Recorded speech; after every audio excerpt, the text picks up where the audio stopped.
and outscored Washington 38-31. Oh, nice move. And it just continues for the 76ers. NBA fans, what's good? You are now rocking with the best. Ro Parrish here in Studio B. It is Playoff Central Live. Here to engage, enlighten, and entertain. You know what it is. The Hall of Famer Isiah Thomas and the future head coach of one of your favorite NBA teams, Earl Watson, is right here. We're looking at the 76ers. Go up 1-0 up against the Washington Wizards. They win by 9. Tobias Harris had himself a career day, efficient, 37 points in 37 minutes. Joel Embiid in foul trouble early, not a problem, 30 points in 30 minutes, maintaining his season average against these Wizards. Earl, coming to you, just what do we see from this Sixers team? Because we saw the big fella go out early, and we saw the Wizards respond. Bradley Beal had a huge third quarter. What was your summary of this game? Defensively, they picked it up in the second half. They had 10 steals throughout the game. And assist-to-turnover ratio was 27-11. And you say, what does that mean? That means they took care of defense, and they also didn't foul. They limited free throws. When have you seen Russell Westbrook playing a game? And for me, I don't know every stat, but I know Russ since he was a kid. And only take 2 free throws. They limited his transitional opportunities and his aggression towards the rim without fouling. Now, Russ has to eventually get to the line 10-plus times. The Wizards only have 4 steals. That's not really that good. To get a vertical game, you have to get deflections, steals, rebounds, loose balls, block shots, and that's what they need, Zeke, in order to have a chance to win. Yeah, and I thought the Sixers did a good job of controlling tempo. And we talked about it before the game, how they would establish Embiid, they would slow the game down, and then Tobias Harris got hot. And between those two, they were able to make shots. Not only were they able to make shots, but then every now and then, Ben Simmons would get involved. Ben Simmons had, I think, 15 assists. And not only did he have 15 assists, but he was keeping everybody else going. Did a good job defensively. And I thought from a tempo standpoint, it was Philadelphia's kind of game. And for certain minutes in the game, I thought Washington was able to really push the tempo, but they wasn't able to sustain it. And I think this is the way Philadelphia has played all year. I think they stayed in character. I think they played to who they are, and they didn't make too many adjustments. They just did what they have been doing the whole season long. You're going to get a steady dose and a steady diet of Embiid, and you got to try to figure out how to stop it. Yeah, they had no answers for Embiid when he was in the game, as I mentioned. 30 points in 30 minutes. He averaged that number against the Wizards this season. But then you have to talk about Tobias Harris for a second, because he came in here today, and as the big man was in early foul trouble, he responded in a major way. 28 points in the first half, the most points by a Sixer since AI gave you 30 in the 2003 game in the playoffs. How impressed were you with his performance? Well, you're definitely impressed. And, you know, it was great to see him continue to play this way, because he's been an all-star the whole season. He just didn't get the all-star nod. But of course, here he is driving the basketball, taking it to the lane, finishing strong, got off to a good early start. Not only that, what he's also able to do is put you in isolation, catch it, knock down a three-point shot. Tobias Harris has the in and out game. He can play pick and roll with the basketball. He got the short game, he got the long game, mid-range. He's really got the complete package. And when Embiid's not going, that is their go-to guy. And late in the game, what we saw a lot of times this year is that Tobias Harris was the go-to guy at the end of the game instead of Embiid. So we're not surprised by these numbers, but when you mention the 20, was it 20 in the first half? 28 in the first half. 28 in the first half. It was 28 in the first half. But it just seems like AI's 28 in the first half just seemed different. Listen, hey, you know what I mean? We got love for Tobias Harris, but AI is a Hall of Famer first ballot. He's in a category all by himself, so love the Bubba Chuck. Yeah, his 28 in the first half, it seemed like the whole city of Philadelphia was like on your back when he got his 28, because he was able to put excitement in the building. And that's the difference between like the superstar and then the guy who just can just get it done. AI had that charisma, so when he scored a basket, everybody felt it. Listen, Bubba Chuck was a different beast. We all know, hey, one of the greatest ever to do it in this game. Shouts out to Bubba Chuck. But focusing on that point guard position for the Philadelphia 76ers, Ben Simmons, as Zeke mentioned, 15 assists, that's a career high in the playoffs, joins Wilt Chamberlain as the only Philadelphia 76ers to have 15 and 15 assists and rebounds in a playoff game. What did you think about his performance, not only offensively, but defensively? Well, they defensively did a great job just, keeping Russ and standing in front of him in a bigger body. Russ is used to banging guys and having an advantage, but Ben is way bigger. And at this point in his career, maybe as athletic or more athletic, but as a point guard, it's a highlight we just showed. This is point guards at the highest level. It was a semi-transition, Zeke. And we were taught our whole lives defensively to get in front of the ball. He pushed it as far as he could and got to the free throw line. Young point guards force their will to the rim or play ahead. He slowed down, turned around, pitched it back for a trail three.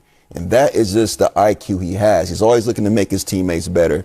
Once he starts to master the elbows, coming off that side pick and roll, the high pick and roll, have an elbow jump shot or a paint floater like you see Ja Morant now developing consistently, he's going to be very difficult to defend. And then off the ball, just making corner threes.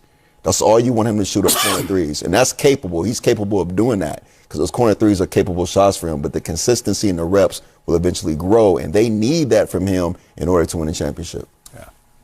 Yeah, and not only do they need him to make those shots, but I think what Doc has done also has made him comfortable enough where they've developed an offense where he's not forced to take those shots. So if he starts making them, that's great, but they don't need him to do it to win games. No, they do not. Single digit, but they still managed to go up 1-0. The Philadelphia Sixers. Wait, bro, where's that cough button at? We're gonna get Zeke. We're gonna get you figured out. In the meantime, we're gonna send you to Doc Rivers, the winning coach of the Sixers. He's at the podium. Yeah, Doc, I just wanted to ask you the way Tobias carried you in the first half with Joel in foul trouble and how you were able to exploit those mismatches when they have one of those guards on him. It seems like you really took advantage of that. Yeah, they do a lot of switching. We knew that. Our guys did a great job of finding where that switch was at and took advantage of it. Tobias was huge. It's funny, just playoff games in general, but you make all these plans. You have a week of planning what your rotations and everything is going to be. And then a guy gets in foul trouble and everything goes out of the window. And so then you have to coach on the fly. And I thought our guys overall reacted to it very well. Thank you. Chris Franklin. Hey, Doc, it looked like you had Danny Green and Ben Simmons going guarding Westbrook. How would you assess the way they guarded him tonight? I think they did a pretty good job. I mean, listen, he's terrific. He's just a tough cover every night. We forced 6 turnovers, which was big for us. But he's good, man. He's Westbrook. Like, we know that coming in. And the other guy's name is Bradley Beal. And we know that coming in. So we're going to guard him, make it as tough as possible on him. And yet we know they still may have success. David Murphy. Hey, Doc, you guys faced these guys back in the season opener in December. Tobias had a bit of a rough night. I was wondering if you had said anything to him after that night, and either way, what have you made about how he's kind of fit into this team and kind of the change you've seen in him over the course of the season? Yeah, I don't even remember that night. I can tell you that. So I can tell you I didn't say anything. I don't ever worry about a guy that can play when they miss shots. If I did that tonight, I would have gone nuts because we had so many wide open shots. We just didn't make them. Give them some credit. Maybe the week off hurt us as far as our timing a little bit. But Tobias, I had full faith in. I said it earlier. I think he struggled the first couple of games.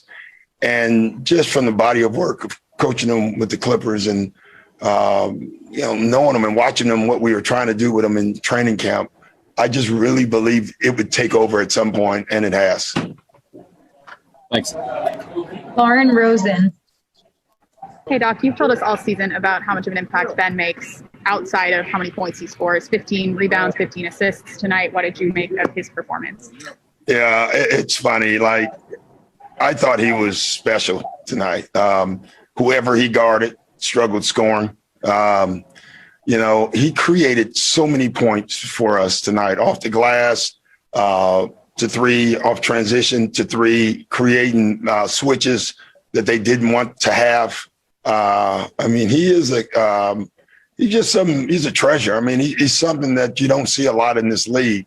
And he has such a skill set that is so different. There's a lot of people that can't make one of them. All I see is greatness in him. And I just want him to keep doing what he's doing. Paul Hudrick. Hey, Doc. Just curious what you saw out of George. It seemed like he was the reserve that you kind of leaned on the most. What his addition has kind of meant to you, and how big you think he's going to be for you in the postseason. He's going to be huge, Paul. He was great tonight. Defensively, he kind of settled. He has a great voice. He settles the second group down. You know, they had that one stretch where they were struggling a little bit, and I thought George kind of took them over. You know, you could see it out on the floor. It's great to be able to put him on different guys defensively. You're not going to fool him. He's going to be solid, so he's great to have on the team. Thanks, Doc. Jeff Skaversky. Hey, Doc, I know you're hoping this is the first of many playoff wins, but your first in Philadelphia, you have extra fans there. How sweet was this for you guys to grind this out and get a win with the support there? I mean, it just sounded deafening at times. It did. I can't believe that was 10,000, 11,000. There's no way. I think we're kind of like the Republicans, you know, because it felt like 30,000 people in the stands. They were amazing. So let's keep it going. It's so nice to have that at home. You know, we got down early in the second quarter and the beginning of the third, and they never wavered. That gives the team energy. I don't think people understand how important that is. Kevin Kincaid. Can you talk to us about your challenges today? I think people were wondering if you might challenge that second or third foul on Joel, and I think you ended up using a challenge in the fourth quarter. Yeah, it wasn't I thought both fouls were fouls, so I'm not going to waste the challenge if I think it's one. The last one, we had a foul. We had a time. The timeout was ours the next one anyway. So, you know, the next dead ball would have been our timeout. So I thought, take a chance there. And I thought it was a foul. I thought they fouled him before he went up. They actually said it was inconclusive. You know, it was that close. So they just couldn't overturn it. So, yeah. Last question, Rich Hoffman.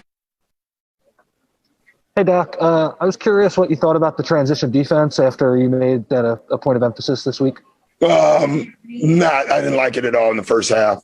Second half, it was great. First half, I'm going to say 20 of their points came off of our mess ups in transition, guys running back to their own man, guys not loading to the ball.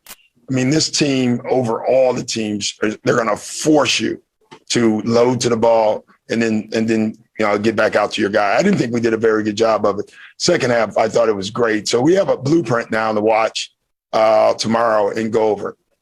Thanks, Coach. Thank you.